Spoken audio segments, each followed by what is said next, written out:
The original Most Wanted came out in 2005. It was very much focused on a single-player game. So the Criterion's Most Wanted in 2012 is about you trying to become #1 on the Most Wanted list amongst your friends. And to do this, we've further developed Autolog, which we first introduced in Need for Speed Hot Pursuit, so that this time it tracks and compares everything that you and your friends do in the game. The original Most Wanted was an open world driving game. You know, we're quite familiar with making open world driving games as well, and we really want to embrace that, so we've really tried to cram as much gameplay as we can into the open world. If you played Burnout Paradise, for example, you'll know that we'll have lots of gameplay from ramps and smashes, billboards, that sort of thing, and we've gone even further this time.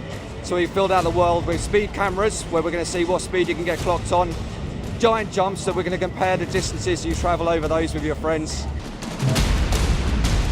Obviously, we're going to take along some of those things that make Burnout great and introduce them and keep those in Need for Speed Most Wanted. You know, we like driving in a particular way. We don't take things really seriously. We start with cars that are real, and then we try and add the fun factor, try and make them easy to drive for a variety of skill sets. So this time the car variety is really important to us. We've got around 50 cars and every one's unique. We don't have duplicates of the same car. We've really gone to push the differences in their weight and their ability on and off road. So you'll have some lightweight track cars like the Aerial Atom, all the way up to some of the bigger SUVs like the Ford Raptor. Obviously we still have a lot of muscle cars, sports cars and supercars. The variety is so much more important this time. You'll want to choose your car, the character and its ability in races or in chases. The open world, it's the biggest world we've made so far. It's crammed full of gameplay.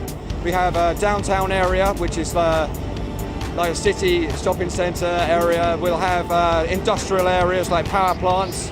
And then the other area we're showing here today is like a construction area. It looks like it's being built up with convention centres similar to what we're seeing here, and more off-road sections. So we're really pleased with what we're doing with the multiplayer. We know people, when they're playing in Burnout Paradise, they wanted something more than just racing round ovals and circuits. So we do still have racing, but we have so much more than that. We have the similar challenges like we had in Burnout Paradise, but tailored towards the Most Wanted universe. So we have speed challenges and skill challenges that the game will serve up to you and your friends as you're playing the game. The story and the character is really important for the original Most Wanted, but for us, we think the story is about what you and your friends do in the cars that you choose. So instead of trying to do something that we feel our strengths lay elsewhere and creating a social story. So it's down to you what happens each time you play. We've been looking into some of those ideas. We're not going to talk about any of those here today, but we love the idea of players creating their own content and sharing that. So you'll get your chance to be Most Wanted in October this year on PC, Xbox 360, PlayStation 3 and PlayStation Vita.